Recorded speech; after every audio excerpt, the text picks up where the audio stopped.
काय काय बघतेस? मी कुठे? तूच बघतोस माझं. नाही, मी तर बघतोच आहे तुझ्याकडे. तू काय बघतेस ते विचारतो. सोड, कसला विचार करतेस ते तरी सांग. मला तुझ्यासोबत अख्खा एक दिवस कधी घालवायला मिळणार आहे कोणास ठाऊक. हा यार सौम्या, काय बोलतेस हे? अरे खरंच सुमित, मी अजिबात चिडून बोलत नाहीये. मला खरंच तुझ्यासोबत संपूर्ण एक दिवस 24 तास तुझ्यासोबत राहायचं. हो, 24 तास? हो, म्हणजे तू जिथे जाशील ना तिथे मी ये, अगदी तुझ्या घरी सुद्धा. पण काका काकूंना चालेल का रे मी तिथे आलेले? काका काकू खूप भारी आहेत, त्यांना काहीच प्रॉब्लेम नसणार आहे. फक्त तुला हे जे काही करायचंय ना ते लवकर कर. ते पुढं काय होईल माहिती नाही. ऐकलंस ना मगाशी? तू एक काम कर, तू एनजीओ मध्ये राहायला ये. त्याची काही गरज नाहीये. मी एक काम करतो, तू तुझ्या घरी येऊन राहतो. नाही, नको. अरे अजिबात नको. तसा विचार सुद्धा करू नको. का? मी काय तुझ्या आईबाबांची इस्टेट हडप करून पळून जाणार नाहीये. जावई झाला गडप, इस्टेट केली हडप. काही काय. बाकी श्रीकांतचं काय म्हणणं आहे? ऍक्च्युली खरं सांगायचं ना, अंदाज येत नाही बघू. पण एक गोष्ट नक्की की आता आम्ही तिघं काही वेगवेगळे राहणार नाही, राहूच शकणार नाही. मला एकमेकांची इतकी सवय झाली आहे ना, व्यसनच म्हणणार. Okay, good. I am so lucky. का? कारण तुमच्यासारखे नमुने मला मित्र म्हणून मिळाले. अरे येणार म्हणजे काय, येणारच आहे मी. तू असं का विचारतोस कदर? अरे अरे आता बुकिंग झाली ना रे आपली हॉटेलची, गाडीची सगळी बुकिंग झाली आहे. मग श्रीकांत आला तर काय होतं? नाही नाही नाही, तो आल्यामुळे काही आपल्याला प्रोग्राम मध्ये बदल होणार नाही. लक्षात ठेव, मी बॅग भरायला घेतोय आता. मी बोलतो त्याच्याशी काय बोलायचं ते. ओके? काय नाही, मी विचारलं त्याला चॉकलेट्स आणलीच का ती. आणली असतील तर आणतो मी त्याच्याकडून. हो आणतो बाबा, आणतो. पण त्याने आणली असतील तर. उगाच शब्द देत नाही मी तुला. आणि तू शरीर शुद्धीकरणासाठी योगा करायला चाललास, तू चॉकलेट खाणार कदम तिथे? चार्जर कुठे ठेवू? आत ठेवू का बाहेर ठेवू? साऊ शांत हो ना बाई. नेहमी विचारतेस का कुठे ठेवू? तुला माहितीच जागा सगळं. हे सांग, ए बाई, हे अगं हे कसं कधी हा ज्वालामुखी शांत हो? अगं काही दिवसांचा तर प्रश्न आहे ना साऊ. मी हा गेलो आणि हा आलो. तुम्ही जाल आणि मी इथे एकटी ना मग?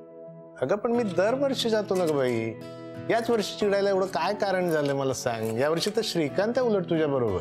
म्हणूनच म्हणते मी, या वर्षी श्रीकांत आहे ना इथे, तरी तुम्हाला जायलाच हवं. तो पण नाराज आहे तुमच्यावर, माहितीये ना? ठीक आहे, मी बोलतो त्याच्याशी. आणि आपली मुलं आहेत, आकांक्षा आहे तुझ्या बरोबर. त्या मुलांचं एक मला काही कळत नाही. आता काय झालं? म्हणजे नक्की माहित नाही मला, पण आपला श्रीकांत आणि ही मुलं यांच्यामध्ये ना काहीतरी आहे हो.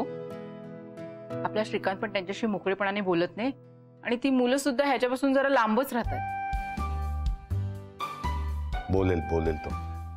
आपली मुलं कशी माहिती, एकदा का श्रीकांत त्यांच्यामध्ये रुळला ना की आपला मुलगा कुठला तो हुडकून काढावा लागेल तिकडून. तुम्ही बोलताय ते बरोबर आहे, तसंच होऊ दे. म्हणजे उगाच त्यांच्यात वाद नको व्हायला हो. तरुण रक्त आहे ना. नाही बरोबर आहे तुझं, पण एक काम कर ना, तू बोलाव त्यांना. कशाला बोलाव तर आताच? हो हे ठेवा आणि ती बॅग बंद करा. हो मी करतो. हाय, माझं ना अगदी थोडंसं सामान आहे, काही बॅग्स वगैरे आणि कपडे आहेत. मी लगेच शिफ्ट करते. ओके? आकांक्षा वेट प्लीज, आपण जरा बोलू शकतो का? बोल ना. इथे बसशील प्लीज?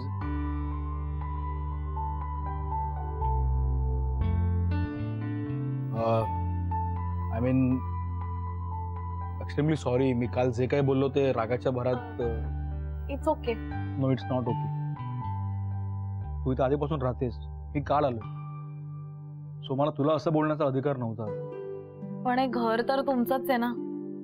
हो माझं आहेच, पण तू जोपर्यंत ते राहतेस तोपर्यंत हे घर तुझंही आहे. राहिला प्रश्न सामानाचा, प्लीज तुझ्या बॅग्स बेडरूम मध्ये राहू दे प्लीज. पण त्यांनी अडचण नाही का होणार? नाही होणार. मी जेव्हा कॉलेजमध्ये होतो ना तेव्हा माझ्या आणि माझ्या रूममेटची एक सिस्टीम होती. खरं तर तेव्हा आमची पण एकच बेडरूम होती. बेडरूममध्ये कोणालाही प्रायव्हसी हवी असेल ना तर आम्ही बेडरूमच्या बाहेर दारावरती ना हँगर अडकवायचो. तो दुसऱ्याला कळायचं की डू नॉट डिस्टर्ब. आयडिया चांगली आहे. हो ना. सो आपण पण असंच करूया. डन. ठीक आहे, डन. सो आता काही राग नाही ना माझ्यावर? नाही, अजिबात नाही. थँक्यू. हे निघतायत, तू जरा मुलांना बोलवून आणशील, त्यांना सांग काकाने बोलवली. ठीक आहे आंटी. ते मी ठेवते पर्स. ओके. माझं गुड. चल बाबांना सोडायचंय ना, कपडे बदल. हो हो. सचिन आवर रे पटापट. तेजस ते टेबल खालचं टेबल खाली बघ, ते सांडलं ते नीट बसून घे. अभि आवर. चल निघूयात पटकन. चल चल, मला स्वयंपाक करायचं घरी जाऊन लवकर. ठीक ना. मी काय म्हणतो, आज आपण घरी गेलोच नाही तर रुटीन ब्रेक करूया. दिवसभर काम करायचं, घरी जायचं, जेवायचं, झोपायचं, तेच कंटाळा आलाय. अभि, आपल्या डेट पासून तू हे रुटीन ब्रेकिंग जरा जास्तच सिरियसली घेतलंयस असं नाही वाटत आहे का तुला? बेबी तू एखादी गोष्ट सांगितलीस की मी सिरियसली घेतो की नाही त्याला? काय आता? हॅलो. अरे यार अभ्या, तुला किती फोन करायचे, फोनच लागत नाही तुझा. अरे ते फोन जरा स्विच ऑफ झाला होता आणि ते कळलंच नाही मला, तर मी ते चार्जिंगला लावलं आणि म्हणत. ओके ओके ठीक आहे, ते सोड.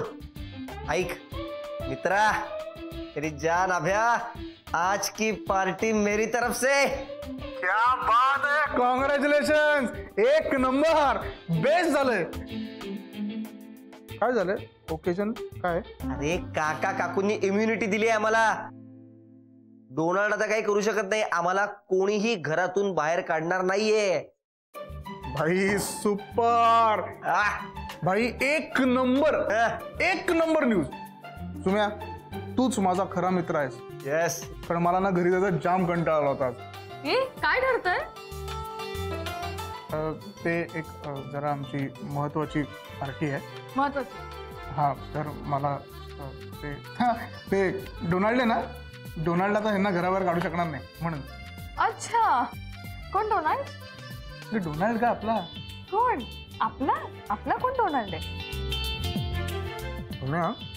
डोनाल्ड कोण आहे रे? हे श्रीकांत रे, काकांचा मुलगा. तुम्ही त्याला डोनाल्ड म्हणता? कुठून कुठून शोधता रे नाव? आधी गुडीनो, आता डोनाल्ड. काकांचा मुलगा श्रीकांत. काकांचा मुलगा श्रीकांत, आपला डोनाल्ड.